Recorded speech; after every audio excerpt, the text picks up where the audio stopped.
জামাতে ইসলামকে ক্ষমতায় আনেন, হিফাজত ইসলামকে ক্ষমতায় আনেন, খেলাফতকে ক্ষমতায় আনেন, চরমনে আলেমদেরকে ক্ষমতায় আনেন। বাংলার জমিন সিঙ্গাপুর নয়, আমেরিকা নয়, পৃথিবীর মানচিত্রে আমার বাংলাদেশ হবে একটা মডেল। জোরে বলেন ঠিক কিনা? সাহস থাকলে মাহফিলে এসে বাধা দাও, তোমাদের হাত পা ভেঙে চুরমার করে দিবে। বাংলার মুসলমান তোমাদেরকে আর রক্ষা করবে না, ঠিক কিনা বলো? ওদের ক্ষমতা থাকাকালীনই তো আমরা পরোয়া করে কথা বলি নাই।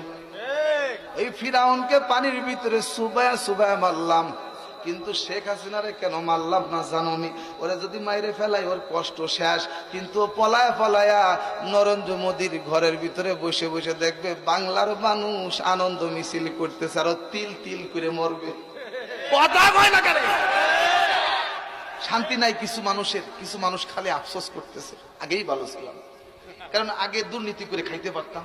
এক একজন নেতা 10টা 20টা করে বাড়ি, ঠিক কম হাইরে দুর্নীতি করছে ওরা। এই সোরের গোষ্ঠী এত দুর্নীতি করছে, আমার দেশ সিঙ্গাপুরকে টপকে যাওয়া সম্ভব। যদি দুর্নীতি না থাকে, আমি আপনাদেরকে গ্যারান্টি দিয়ে দায়িত্ব নিয়ে ঘোষণা দিয়ে দিতে চাই, জামাতে ইসলামকে ক্ষমতায় আনেন, হিফাজত ইসলামকে ক্ষমতায় আনেন, খেলাফতকে ক্ষমতায় আনেন, চরমনে আলেমদেরকে ক্ষমতায় আনেন। বাংলার জমিন সিঙ্গাপুর নয়, আমেরিকা নয়, পৃথিবীর মানচিত্রে আমার বাংলাদেশ হবে একটা মডেল। জোরে বলেন ঠিক কিনা? আফগানিস্তান তাকিয়ে দেখো মুসলমান, 20 বছর আমেরিকা তাদের উপর নির্যাতন করলো, জুলুম করলো। আফগানের সাধারণ মুসলমানদেরকে জঙ্গি বলে, মৌলবাদী বলে পিটাইলো, হামলা করলো।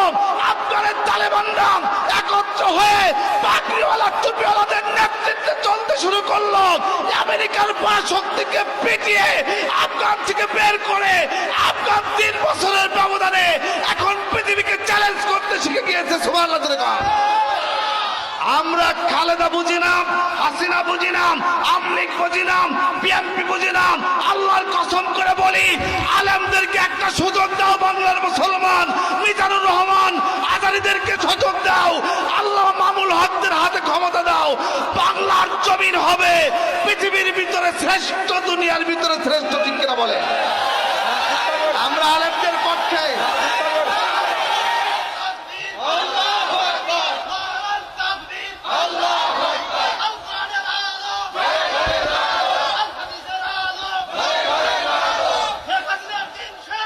ওনারা তো খেলা হবে বলে এখন পালাই গেছে, কথা বলেন না? খেলা ওনাদের পালাই যাওয়ার জায়গা আছে, কারণ ওনাদের বিদেশে 3-4টা করে বাড়ি।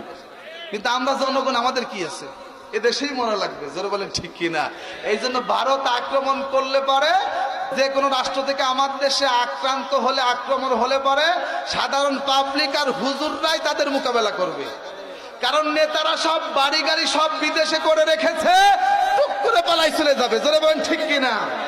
এই জন্য আমাদেরকেই দেশ নিয়ে ভাবতে হবে। ঠিক কিনা? জোরে কোন? আস-সাকিতু আনিল হাক্কি শায়তানুন আখরাজ। ওরা আলেম হতে পারে, কিন্তু কিয়ামতের ময়দানে ওরা বোবা শয়তান।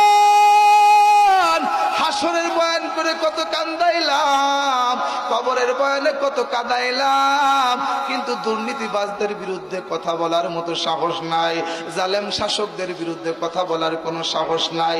এমন বক্তার ওয়াজ শোনাও জায়েজ নাই। এই জন্য কত হামলা, কত মামলা, কত ভয় দিল। টেলিফোন করে বলে, ও মোল্লা, তোমাকে কিন্তু আগামীকাল বন্দুক দিয়ে গুলি করে হত্যা করব। আমি বলেছি, আমার জীবন দিয়েছে আমার আল্লাহ, মৃত্যু দেবে আমার আল্লাহ। জোরে বলেন ঠিক কিনা? হুয়া ইউহয়ী ওয়া ইউমীত। আমার মালিক আল্লাহ ডাক দিয়ে বলে, গোলাম, তোর জীবন দেওয়ার মালিক আমি আল্লাহ, তোর মৃত্যু দেওয়ার মালিক আমি আল্লাহ।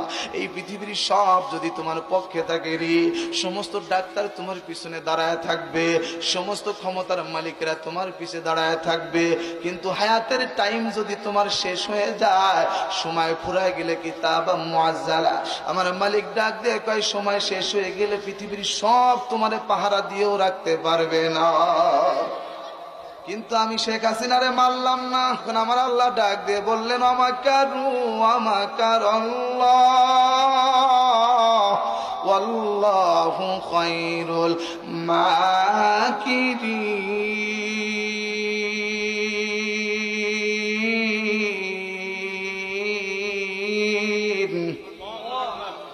ওরা করে ষড়যন্ত্র, আমি আল্লাহ পরিকল্পনা করি।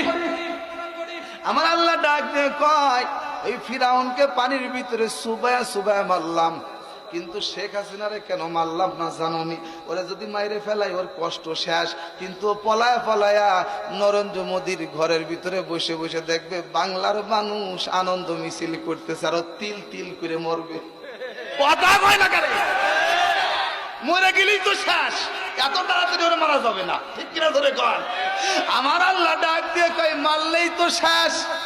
এই ছাত্র জনগণ যদি পাইতো, আহারে কত যুবকরে গুলি করে হত্যা করে ব্যানার উপরে চড়াই দিয়ে পেট্রোল দিয়ে আগুন জ্বালা দিছে, ওই মায়ের বুকের ভিতরে কত কান্না। 2013 সালে শাপলা চত্বরে আমার আলেম ওলামাদেরকে গুলি করে মারছে। ওই ব্যথা তোমরা বলতে পারো, আমি বলতে পারি না। একই সাথে আমার মধুখালী বাড়ি, আমার এলাকার আমার এক বন্ধু ছিল, তার নাম হলো সাদ্দাম। একসাথে আমরা শাপলা চত্বরে, আমার আল্লাহ ডাক দিয়ে বলেন, ওয়ালা তাকুলু লিমান ইউকতালু ফি সাবিলিল্লাহি আমওয়াত বাল আহইয়াউ ওয়ালাকিন লা তাশউরুন।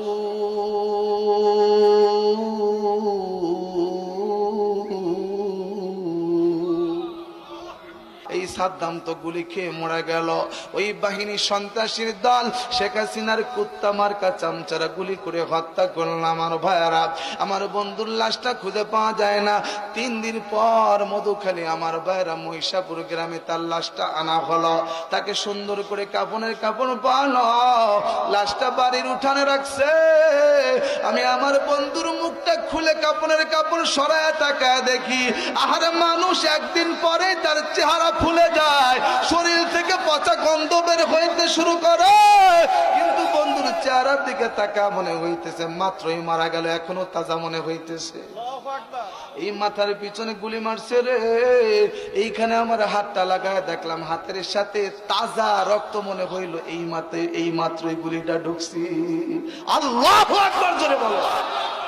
এই জন্য তোমার রাগ হতে পারে, ওদের ক্ষমতা থাকাকালীনই তো আমরা পরোয়া করে কথা বলি নাই, আর এখন তো আগের চেয়ে ভালো আছে। সাহস থাকলে